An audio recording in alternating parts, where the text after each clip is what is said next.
एक बार की बात है। महात्मा गौतम बुद्ध जी के एक शिष्य ने उनसे यह प्रश्न किया कि हे भगवान, कर्म क्या है? महात्मा गौतम बुद्ध जी मुस्कुराए और उन्होंने जवाब दिया, वत्स, मैं तुमको एक कहानी सुनाने जा रहा हूं।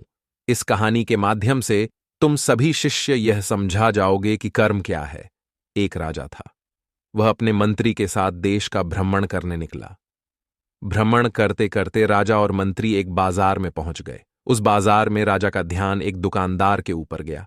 उस दुकानदार को देखते ही राजा के मन में न जाने क्यों यह विचार आया कि मैं इस दुकानदार को कल फांसी की सजा दे दूं। ये बात राजा ने अपनी मंत्री को बताया। मंत्री कुछ बोले उससे पहले राजा उस दुकानदार के दुकान के सामने से आगे निकल चुके थे और दूसरी बातें करने लगे। मंत्री बहुत ही चिंतित हो गया। ये बात समझ नहीं पा रहा था कि राजा ने इस दुकानदार को फांसी देने को क्यों कहा। मंत्री दुकानदार मंत्री से कहता है कि ये चंदन की लकड़ी काफी सुंदर है, बहुत ही अच्छी महक है, लेकिन कोई खरीदा नहीं है, इसलिए मैं बहुत दुखी रहता हूं। मंत्री दुकानदार की बात सुनकर खुद भी भाव विभोर हो गया। कोई भी दुकानदार दुखी क्यों ना हो, अगर उसके दुकान का कोई भी सामान खरीदा ना जाए, जबकि सामान में कोई कमी न हो। मंत्री सोचने लगा कि यह दुकानदार अपने दुखों की वजह से इतना दुखी रहता है, परंतु राजा इस दुकानदार को फांसी पर क्यों लटकाना चाहते हैं? अर्थात राजा के मन में आए हुए विचार का उत्तर अभी तक मंत्री को नहीं मिला था। मंत्री ने फिर दुकानदार से पूछा, भाई तब तुम क्या करोगे अगर तुम्हारे दुकान की सारी चंदन की लकड़ियां ऐसे ही रखी कि रखी रह जाएंगी तो? दुकानदार ने गुस्से भाव में बोला, हाँ, मैं जानता हूं मेरी चंदन की लकड़ियां ऐसे ही रखी रह जाएगी, कोई नहीं खरीदेगा। इसीलिए मैं सोचता हूं कि हमारे देश का राजा जल्दी से मर जाए। अगर वह जल्दी से मर जाता तो मैं उस राज दरबार में उस राजा के दाह संस्कार के लिए अपनी चंदन की लकड़ी देता, जिससे मुझे कुछ पैसे मिल जाते और इस बाजार के अलावा बाकी के लोगों को भी मेरे चंदन की लकड़ी के बारे में पता चलता। तो फिर शायद कुछ न कुछ लोग मेरी दुकान से जरूर खरीदने आते चंदन की लकड़ी। मंत्री दुकानदार की बात को सुनकर सब कुछ समझ गया और उसके मन में एक विचार आया। मंत्री ने दुकानदार से चंदन की कुछ लकड़ियां खरीदें। इस खरीदारी से दुकानदार को कुछ पैसे भी मिल गए और वह थोड़ा खुश भी हो गया। मंत्री चंदन की लकड़ियों को लेकर वापस राज दरबार चला आया। राज दरबार पहुंचकर मंत्री ने उन चंदन की लकड़ियों को राजा के समक्ष रख दिया और बोला कि हे राजन, ये चंदन की लकड़ियां उसी दुकानदार ने आपको भेंट किया है जिस दुकानदार को आप फांसी देने के लिए सोच रहे थे। राजा उन चंदन को सूंघे तथा सूंघने के बाद बड़े ही प्रसन्न हुए। उन्होंने कहा, यह चंदन की लकड़ियां बहुत ही ज्यादा खुशबूदार हैं। दुकानदार के इस अनोखे भेंट से राजा बहुत खुश हुए और मंत्री को कुछ स्वर्ण मुद्राएं दिए तथा बोले, जाओ, दुकानदार को ये स्वर्ण मुद्राएं इनाम में देना और बोलना कि आज के बाद एमक्यू जब कभी भी चंदन की लकड़ी की जरूरत पड़ेगी तब तुम्हारे दुकान से ही चंदन की लकड़ी ली जाएगी। मंत्री जी मुस्कुराने लगे तथा यह सोचने लगे कि अब तो राजा के मन में उस दुकानदार को फांसी देने का विचार आ ही नहीं सकता, क्योंकि अब तो हमेशा राज दरबार के लिए चंदन की लकड़ियों का इंतजाम की जिम्मेदारी उस दुकानदार को जो मिल गई है।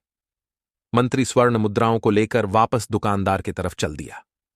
इधर राजा इस विचार में पड़ गए कि वह दुकानदार तो बड़ा ही अच्छा इंसान है।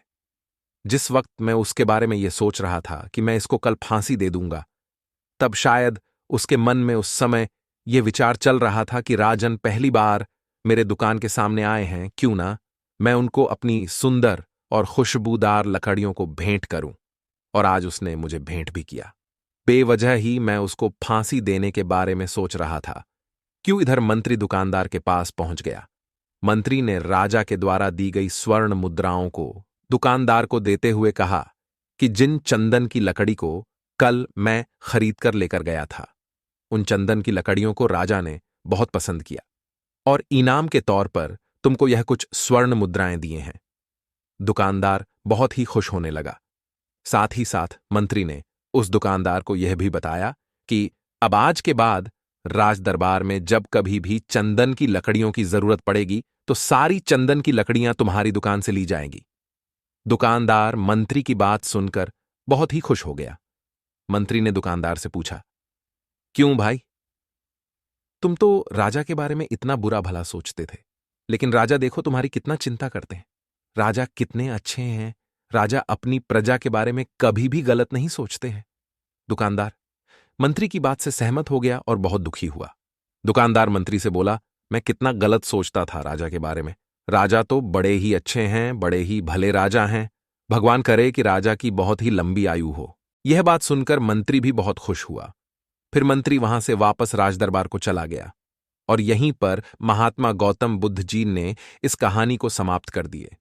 फिर अपने शिष्यों से उन्होंने पूछा कि अब बताओ कि कर्म क्या है। किसी शिष्य ने कहा, कर्म बोले हुए शब्द है। किसी शिष्य ने कहा, कर्म वाणी है। तो किसी ने कहा, कर्म सोच है। तो किसी ने कहा, कर्म भावना है, वगैरह वगैरह। अपने सारे शिष्यों का जवाब सुनने के बाद महात्मा गौतम बुद्ध जी ने बताया, कर्म हर एक इंसान की खुद के विचार होते हैं। हमारे विचार जैसे रहेंगे, हम वैसे ही कर्म करेंगे और उन्हीं विचारों के द्वारा की हुई कर्म हमारे सुख और दुख के लिए उत्तरदायी होंगे। अर्थात हमारे विचार अगर गलत है तो हमारे द्वारा की हुई कर्म भी गलत होगी तथा इसका परिणाम भी गलत निकलेगा। परिणाम स्वरूप हम दुखी रहेंगे।